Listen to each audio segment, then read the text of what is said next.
This is the Daily Tech News for Tuesday, January 14th, 2025. We tell you what you need to know, follow up on the context of those stories, and help each other understand. Today, we'll hear from Sunny from Bionic M about a robotic prosthetic leg. Jason and I will talk about why Amazon isn't leading the world in voice AI and your emails. I'm Jason Howell. And I'm Tom Merritt. Let's start with what you need to know with the big story. The deadline for TikTok in the U.S. is literally right around the corner. Legislation is set to take effect on January 19th that would effectively ban the company's product in the U.S. due to stated national security concerns over its ties to the Chinese Communist Party. That is, of course, unless Chinese parent company ByteDance divests its stake in the app before then. We know all about this already. Well, the company is appealing the ban to the U.S. Supreme Court. They're arguing that it violates the First Amendment rights of its 170 million U.S. users, and it's unclear how that might actually go down, though there are concerns over national security that appear set to, no pun intended, Trump free speech claims in the case. Senator Ed Markey plans to introduce, Senator Ed Markey plans to introduce the Extend the TikTok Deadline Act in an effort to give the company another 270 days to divest from ByteDance ahead of a potential U.S. ban. When the Senate passed legislation last year authorizing a ban on TikTok, it was bundled with essential foreign aid measures. Critically, the Senate never held a direct vote on the TikTok ban itself. This rushed process left many of my colleagues with the impression that ByteDance, TikTok's parent company, would divest from the platform, rendering the ban unnecessary, as its proponents had suggested. So things could extend out. We just don't really know yet, but that's a possibility. This would keep the app active in the U.S., granting even more time for the negotiation of the sale of the company in that case. But what do you know? TikTok might have another exit strategy, and its name is Elon Musk. A Bloomberg report says that Chinese officials are considering a sale of the company's U.S. operations to Musk as a contingency plan, with Musk's company X taking control of and integrating the U.S. business with its other ventures. A TikTok representative actually told Reuters, though, quote, "We cannot be expected to comment on pure fiction," end quote. Chinese officials have not confirmed any formal discussions or plans at this time, other than that statement that I saw anyways. Beijing would prefer, of course, that ByteDance retain ownership. They've indicated, it's indicated its intention to block any sale that might include exporting its technology, including TikTok's famous recommendation algorithm. And of course, we are on the precipice of a presidential leadership change. I don't know if you knew that here in the U.S. And that could impact all of this once that takes place on January 20th, which is, less than a week away, or maybe exactly a week away at this point. President-elect has himself requested a delay in the ban in an effort to negotiate a resolution that preserves TikTok's availability in the U.S. And I know that's a lot, but there's just a little bit more here. Related news. I know. It's like it all came piling in this morning. The Wall Street Journal is reporting that many U.S. TikTok users are actually migrating to another Chinese social media app ahead of this ban, the possible ban. Xiaohongshu, and I hope I said that right, aka Little Red Book or Red Note, seeing a large uptick in downloads. It's become the top free app on the Apple App Store in recent weeks. And some Americans are actually using translation apps in order to use the app, which reportedly offers a blend of like Reddit and Instagram, lifestyle content, that sort of stuff. So as we've seen time and time again in the world of social media, life finds a way. I'm going to treat these in reverse order. Very suspicious of Red Note or Little Red Book, which is the Mao book shifting to the top of the US charts. I don't hear anyone in TikTok communities talking about this. Yeah, so I'm suspicious about whether that's a real thing or not. Also, this rumor that was floated around that Chinese government people were talking to U.S. government people, and Elon Musk's name came up. Justin Robert Young texted me this story when it first broke yesterday from Bloomberg, and I texted back, that's a lot of words to say the U.S. and Chinese governments are negotiating about this. Right. If anybody doesn't know, Elon Musk is pretty friendly with the Chinese government. He sells Teslas there. They like him. So of course his name might come up if the governments are talking to each other. It doesn't mean that that's even likely to happen. Right. In the course of conversation, they're like, I don't know, what if we got Elon to buy it? Because of course, Elon Musk also working with the incoming administration. So I don't think there's much to that other than, the two governments are negotiating on this. I'm not very confident that Senator Markey's plan is going to get him the extended deadline, but that is an interesting gambit as well. Maybe something will come of that. And I wish I had a button that could just play my constant, don't forget, this isn't a ban on TikTok. It's a ban on distribution of TikTok. So ByteDance doesn't have to shut off the service. It could continue to work for anybody who has the app, but they've said they might. Man, we got 5 days. It's going to be really interesting to see what happens when this all goes down. Exactly. It is right around the corner. It's interesting to see these kind of last minute, news items breaking around this. Like, maybe we can save it this way. Maybe we can save it that way. I have my daughter, my older daughter. My younger daughter doesn't have access to TikTok, but my older daughter, she's basically 15 at this point, and she's been using TikTok for a little while now. And so it's been an interesting window into kind of the general sense of users and being kind of teenage users and what they actually think or feel about any of this. And it's largely, it's a joke. I think at the end of the day, what you're talking about as far as the distribution versus access, my daughter's never going to know the difference. If she already has the app installed, as do all of her friends, it's going to be this date on a calendar that happens and nothing really changes necessarily. Unless ByteDance shuts it off, which they don't have to, but they could just to get the attention of your daughter and people like them.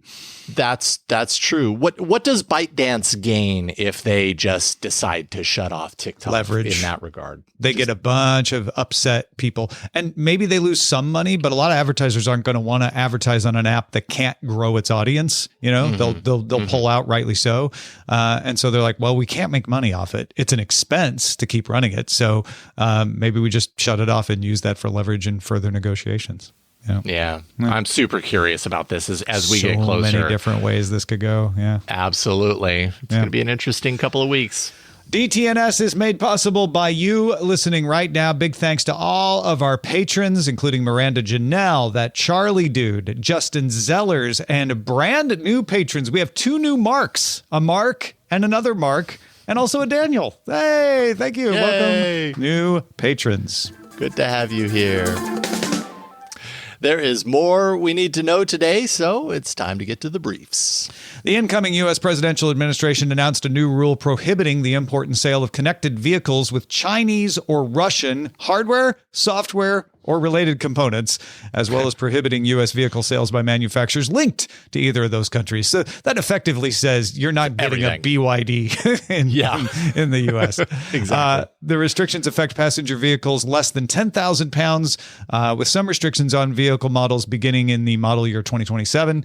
The administration said there is a national security risk from these cars because they collect sensitive data on the owners. All cars do these days, as well as the potential for remote control by foreign adversaries. They'll just take control of your cars, Jason. I just see them with like an RC controller in their hand. Right, a little joystick. Separate process for commercial vehicles is also in preparation, and this administration better hurry up because they only got a few days left themselves. Yeah, so many last minute throws. Meta's plan to switch from professional fact checkers to a community-driven model of moderation called Community Notes on Threads appears to be underway. Alessandro Paluzzi, a proficient Meta leaker, posted screenshots showing the new feature being tested inside the app, revealing the option to draft notes using a menu item that's attached to it that just says, obviously, write community note.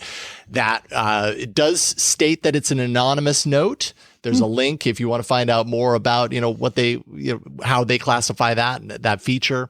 And then once added, the Threads community can then rate it as helpful which will in turn place the note under the target post. Now, this new feature is expected to roll out in the coming months. Users can join a waitlist now through Instagram's Help Center. And just in a quick bit of related news, Meta also introduced the ability for Threads users to control political content in their feeds.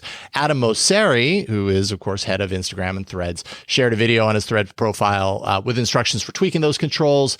This comes after Mosseri himself maintaining in the past that politics and the associated engagement gains aren't worth the, quote, scrutiny. Apparently, his opinion has changed. Yeah. Now, we talked about the announcement that this was going. If you're like, this sounds familiar, we talked about the fact that this was coming, and now it's here. And here it is. Said, yeah, you wanted it. You asked for it. Yeah, you wanted it. You can have it. The European Union's new digital chief, Henna Virkkunen, raised concerns over the repeated damage to undersea cables in the Baltic Sea, suggesting those incidents might be deliberate. Not the first to suggest that.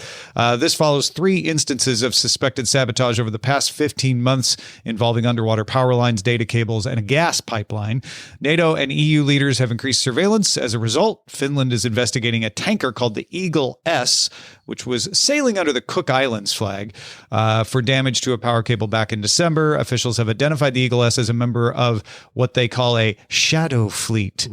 Ooh, it's a boat made of shadows, transporting Russian petroleum products. Leaders from NATO and Baltic nations will meet in Helsinki to discuss their strategies for detection, prevention, and responding to these kind of threats. Just kind of all sounds like a movie to me. Yeah. Microsoft Threat Intelligence discovered a Mac OS vulnerability, CVE 2024-44243, for those of you keeping track. I know you, snappy. That lets attackers with local root access bypass system integrity protection, which is a key Mac OS security feature that safeguards system files and settings. Exploiting this flaw in the storage kit daemon could enable the installation of malicious kernel drivers, persistent malware, or unauthorized access to protected data. Apple has patched the issue actually in December of last year with a security update for macOS Sequoia 15.2. And that addressed the risk of severe system compromise. As my friend Bart says, patchy, patch. The UK's Competition and Markets Authority has launched its first investigation under its new Digital Markets Competition and Consumers Act, targeting, guess who? If you said Apple, you're close. It's Google. Google's dominance in search and advertising services that account for over 90% of UK searches. The probe will determine if Google hinders competition, favors its own services, misuses consumer data without consent. If Google is designated with strategic market status, or SMS, what an unfortunate acronym, regulators could enforce measures like mandating data sharing with competitors or granting publishers more control over their data. This is the UK aligning with similar kinds of scrutiny in the US, EU, and Japan. And everybody's got increased concerns over competition and innovation, especially in these AI-driven markets. So strategic markets status could be replaced by real competition status, RCS. I like it. I like what you did there. Thanks. That's awesome. The European Union is reassessing. This is related. The European Union is reassessing its investigations into Apple, Google, and Meta under the Digital Markets Act, launched in March 2024. To address potential market abuses, we've heard this all before. This review may actually alter or scale back the probes, with decisions and fines paused while technical work continues. It actually coincides with the EU's new leadership term and President Trump's, or soon to be President Trump's, return to the U.S. presidency, which has prompted U.S. tech leaders to call for reduced EU regulatory pressure.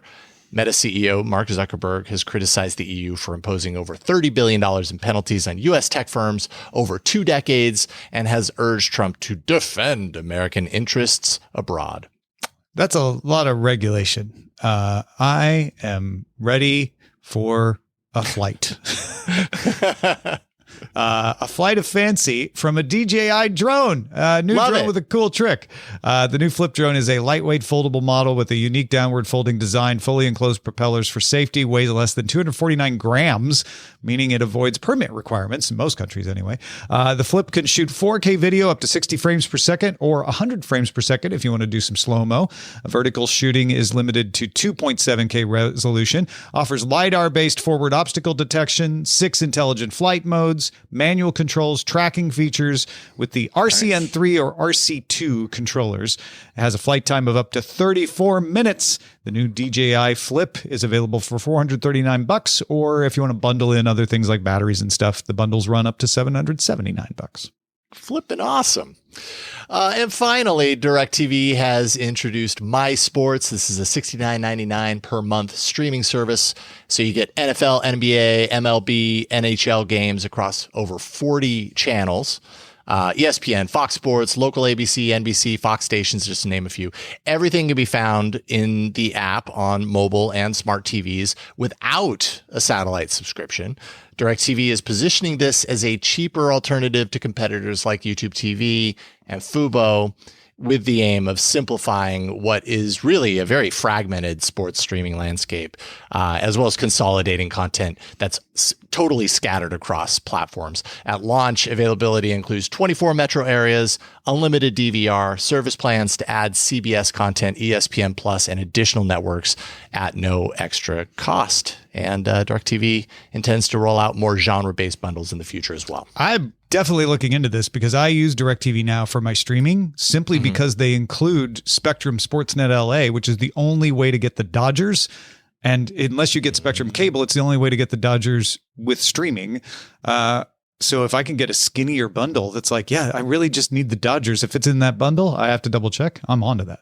Yeah, skinny-ish bundle. Yeah. Those are the essentials for today. Let's dive a little deeper in the ongoing stories and follow-up. We start with an interview from last week's CES about a robotic prosthetic leg. I'm here with Sunny, who is the founder and CEO of Bionic M, and your product is this, the Bio Leg, right? Yeah. It's a prosthetic leg, Yes. obviously. What makes this different from other prosthetics that people might be in the market for? Yes. So this is a robotic prosthesis. It's totally different from current product on the market. The product on the market is passive, which means there's only bone and joint without muscle. So you can imagine what will happen if you lose your muscle. Yeah, if I'm just stuck. Yeah, right, that's terrible. So this one has muscle. There's a motor, battery, and several sensor.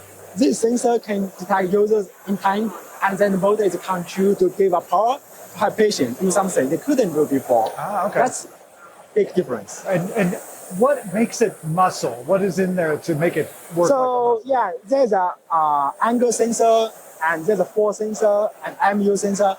This sensor can detect users in time and movement in real time. And there's a big motor inside. This motor is controlled to give power, give speed to the patient. Okay. So the patient will get the assistance from this lead. So the sensors use what? Machine learning?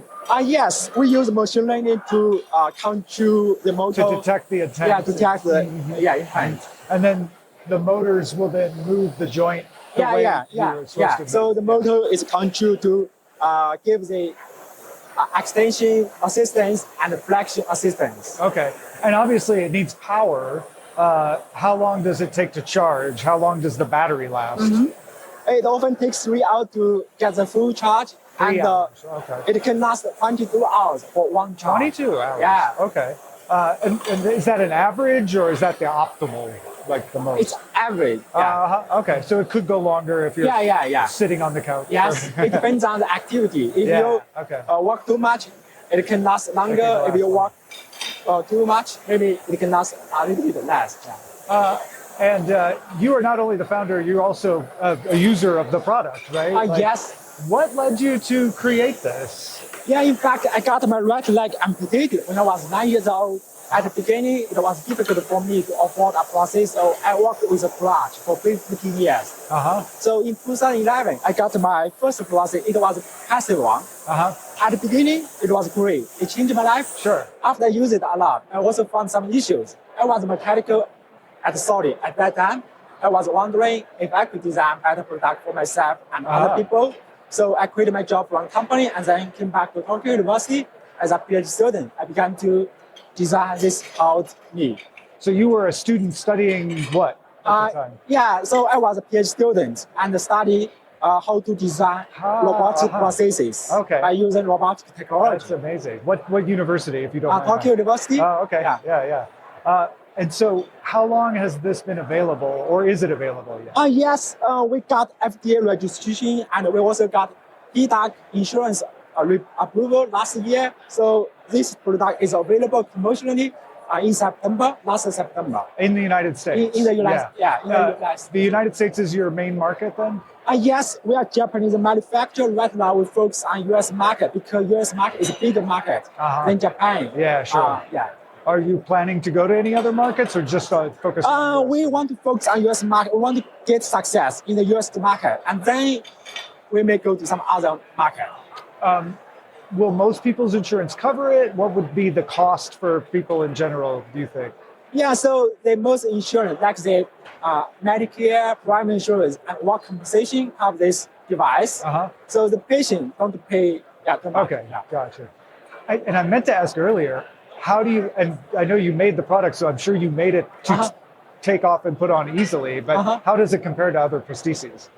So on the market, most of the prosthesis is passive. So the patient have to use their own body to drive the prosthesis. It's very easy to get out. Yeah. And this one has muscle. This muscle can help patient walk more easily and more naturally. That's a big difference. Okay. I'm amazed by the fact that you were so dedicated to this that you made it yourself. Do you have any competitors in the market that are doing this too? Yes, there are some company they are making passive ones. They are quite strong, but still they are not so strong in this powered device market. Well, Sonny, thank you so much. Yeah, thank you. Yeah, congratulations on the launch. Thank you. All right, now let's get a little bit of an explanation of Amazon's approach to AI, Tom. Yeah, Jason, have you ever wondered why Amazon doesn't lead in AI, especially when it was the first one to let you talk to a device and ask it to do actual things, with the Amazon Echo? I have absolutely. Have you ever asked, Alexa, why aren't you leading in AI? Why don't you do better, Alexa? I don't know what it just answered, but it's trying to answer me right now. Anyway. The Financial Times reports that the leader of Amazon's AGI team, Rohit Prasad, told it that they have not rolled out improvements to their voice assistant based on large language models because, and I shall quote, hallucinations have to be close to zero. It's still an open problem in the industry, but we are working extremely hard on it. There's also the cost. He also told Financial Times these applications get billions of requests a week. So when you're trying to make reliable actions happen at speed, you have to be able to do it in a very cost-effective way. And they want to keep a consistent personality. People are very familiar with Al, so they've hired experts to shape its personality and the way it speaks so it sounds familiar when it's got this new model powering it. The Amazon folks want to transform Alexa into agentic AI, a product that can act like a concierge. Now, the original Amazon voice assistant software was built on tech acquired from the UK's Evie. I had forgotten that. I'm sure a lot of people have forgotten that. There's also, and by the way, that was acquired in 2012. Amazon also has its own in-house model called Nova.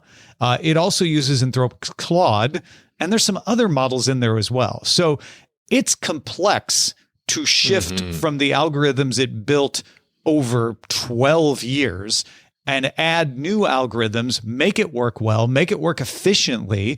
And it sounds like they're being weighed down by what they've done in the past and a little by letting the perfect be the enemy of the good. Yeah, it is really interesting to see how this kind of, I hate to use the term arms race, but in the world of artificial intelligence, sometimes it feels that way. How the power structure around AI has really shifted in the last handful of years, and how these legacy players like Amazon, like you said, they're from a very early perspective. You got to give Amazon credit when it comes to talking, like using our voices to interact with our technology. Anyone who is doing that right now, largely, many of those people are doing that because of Amazon's early movements in this area.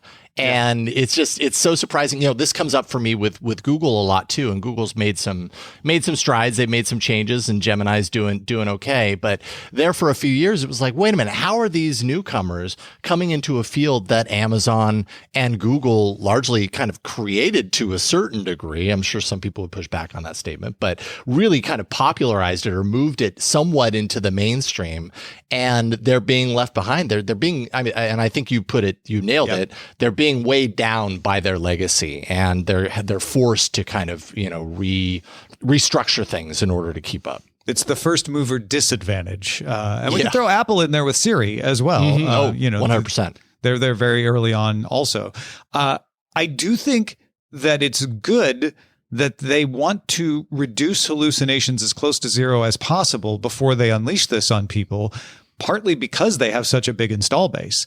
They could have just thrown it out there the way OpenAI has, the way Google has decided, the way they all Gemini. have. Yeah, I mean, at this point, that's kind of been the way. And early on, it was a big criticism, and yet it continues to happen. And I to a certain degree, I think people are kind of used to it, except for the new people. And I think that's what's kind of interesting here is Amazon has the ability to bring this kind of like LLM based interaction to more people who have never had any sort of experience with it whatsoever. And so if Amazon does it responsibly and rolls out a solid product, then they're not doing those users a disservice by just telling them, well, you just got to deal with it because hallucinations are just part of the game. The problem is hallucinations are never 0%. There's always a percentage of hallucinations hiding in there some way, shape, or form. So Amazon's just, like you said, trying to play it perfect. Although part of me is like, yeah, it's good that they want to do that. Part of me is also like, that's a good excuse for not improving yet when you have such a complex system that like, even if they didn't care about hallucinations, I'm not sure that they would be launching based on this article. So good point. Folks, if you would like to hear us talk about something on the briefing, one way to let us know is our subreddit. You can submit stories and vote on them at reddit.com/r/Daily Tech News Show. All right, we end every episode of DTNS with some shared wisdom. Today, Tony and Mattia share their first impressions of the new formats. Yeah, let's start with Tony, who says, thanks for the explanation on the format changes. Can you make the DTNS Live, the big one, in podcast form so I can listen while walking the dog? Thanks. Done. It's already there. Now, we did have some Patreon RSS feeds yesterday, so I think that's confusing some people because they're like, I didn't get it. But I think we've worked through those. But yeah, DTNS Live audio is available in the Patreon RSS. And if you're not a patron and you're like, yeah, but I also want to get that one as well, just search for DTNS Live. I was actually able to make the Amazon Echo play it by just saying, hey, play DTNS Live, and it found it on Amazon Music, or just search in whatever podcast app you're using for DTNS Live. Mattia also wrote, I'm liking day one of the new format so far. I really liked getting the episode earlier. Looking forward to the follow-up deep dive later today. Glad to hear that, Mattia. We've gotten mostly overwhelmingly good response to the new briefing format. So hopefully you continue to like it, everyone. And thanks to Jason and Amos for making it as good as it is. That's really good news to hear. Happy we're doing something you're liking. Thank you for writing in. All right. And thank you, Tom. This is always a lot of fun. Thanks, I appreciate doing this with you. Thanks to Sunny Sun, Tony, and Mattia for contributing to today's show. And thank you for being along for Daily Tech News Show. The show is made possible by our patrons at patreon.com/DTNS. DTNS has a live version called DTNS Live on YouTube and Twitch. Find details on that and more at dailytechnewsshow.com. Talk to you tomorrow. The DTNS family of podcasts, helping each other understand. Diamond Club hopes you have enjoyed this program.